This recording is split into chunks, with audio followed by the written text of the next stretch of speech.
Sabdo Palon datang nagih janji. Tahun 2024, Indonesia harus waspada.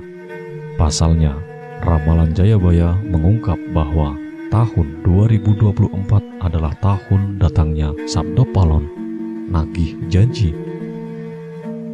Sabdo Palon nagih janji ini diyakini sebagai tanda akan terjadinya kekacauan atau bencana alam yang akan terjadi di berbagai daerah. Wong Jowo wis ilang jawane adalah ungkapan Jayabaya yang menyebut tanda-tanda Sabdo Palon datang memomong masyarakat Jawa yang sudah kehilangan spiritualitasnya.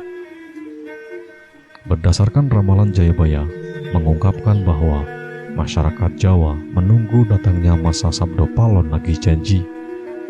Kemudian kekacauan merajalela di mana-mana. Tercatat dalam ramalan Jayabaya dalam serat Sabdo Palon Pupuh 4, bersumpah akan muncul kembali sebagai pamomong tanah Jawa setelah 500 tahun runtuhnya kerajaan Majapahit.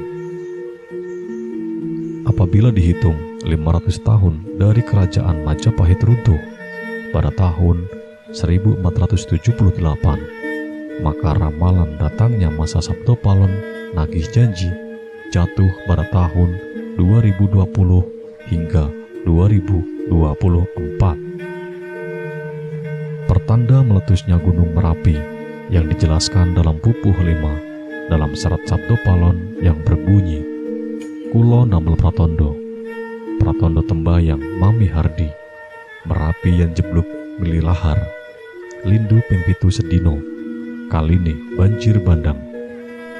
Artinya, saya akan membuat pertanda sebagai janji teguh saya apabila Merapi sudah meletus mengeluarkan lahar dan terjadi gempa bumi 7 kali dalam sehari, serta banjir bandang akan datang.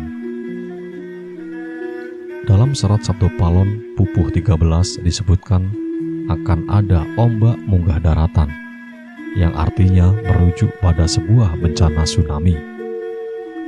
Berdasarkan Pupuh 11, dalam serat Sabdo Palon disebutkan, pagebluk ingkang pinanggung, leloro ngombro-ngombro, enjang sugeng sonten praloyo, yang artinya akan datang wabah mengerikan merajalela di mana-mana.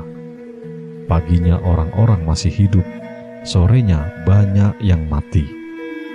Selain itu, akan ada juga kejadian sosial di mana perpolitikan akan memanas di tanah Jawa, sehingga Indonesia menjadi carut marut. Hal tersebut lantaran adanya egosentrisme dan eksploitasi yang semakin parah. Disebutkan juga oleh Sabdo Palon bahwa moral masyarakat Jawa banyak yang rusak. Dalam ramalan jangka Jayabaya, bahwa masa Sabdo Palon nagih janji ini akan menimbulkan kejadian alam dan sosial yang bakal terjadi secara terus-menerus hingga tahun 2056 berdasarkan hitungan waktu yang sudah diperkirakan. Tidak hanya tentang wilayah Pulau Jawa yang disebutkan oleh Sabdo Palon dalam ramalan jangka Jayabaya, tetapi masa Sabdo Palon meliputi satu Nusantara atau Indonesia. Itu artinya dari Sabang sampai Merauke diramalkan sama-sama akan mengalami kejadian bencana alam dan sosial. Datangnya rentetan peristiwa tersebut akan terjadi secara beruntun atau silih berganti dan tidak menentu. Perlu diketahui, Sabdo Palon merupakan tokoh legendaris, pandita, penasehat kerajaan Majapahit, penguasa terakhir yang beragama Buddha dari kerajaan Majapahit di Pulau Jawa. Beberapa ramalan Jayabaya terbukti pada beberapa dekade terakhir. Namun sebagai masyarakat tetap berdoa dan berikhtiar agar Indonesia selalu aman dan damai tanpa ada bencana di tahun 2024. Sabdo Palon menelan kekecewaan yang amat sangat ketika Sang Prabu Brawijaya V memeluk agama Islam.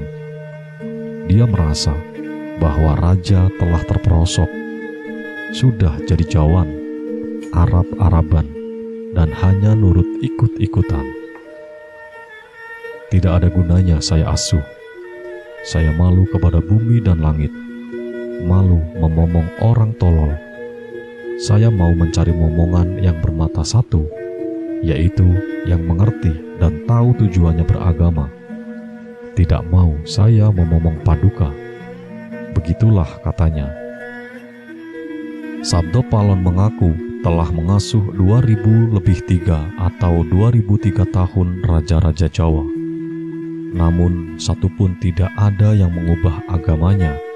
Semua raja-raja asuhannya tetap memegang teguh agama yang menjunjung tinggi budi pekerti, kecuali Sang Prabu Brawijaya V yang meninggalkan agama leluhurnya. Dibalut kekecewaan, Sabdo Palon berkata bahwa dirinya akan memisahkan diri dengan Sang Prabu. Dia tidak akan pergi, melainkan moksa. Dia akan kembali menjadi Semar, yang artinya meliputi sekalian wujud, tidak tampak secara kasat mata.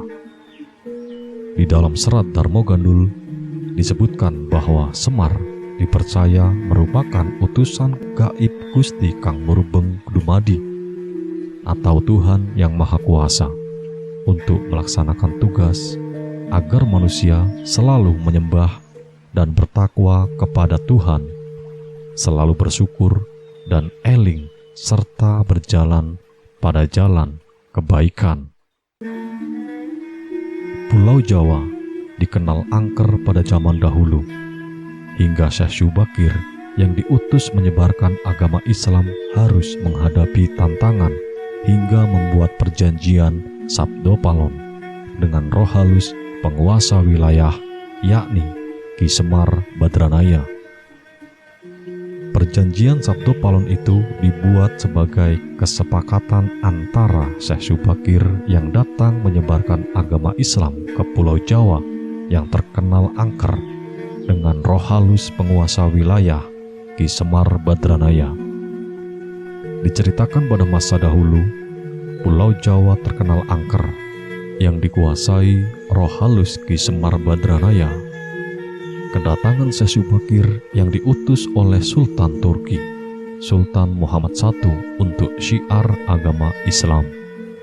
Namun, kedatangan Syekh Syubakir dalam melakukan syiar Islam di Pulau Jawa itu harus mendapat rintangan hingga harus membuat perjanjian dengan Ki Semar Badranaya sebagai roh halus, sebagai danyang atau penguasa wilayah. Syekh Syubakir dikenal sebagai orang yang berhasil menumbali Pulau Jawa yang terkenal angker dan wingit pada dahulu kala. Saat itu, Sultan Turki, Sultan Muhammad I, mendapatkan petunjuk untuk melakukan penyebaran Islam di Pulau Jawa, sebuah tempat di tanah Jawa yang dalam pengaruh magis begitu kuat.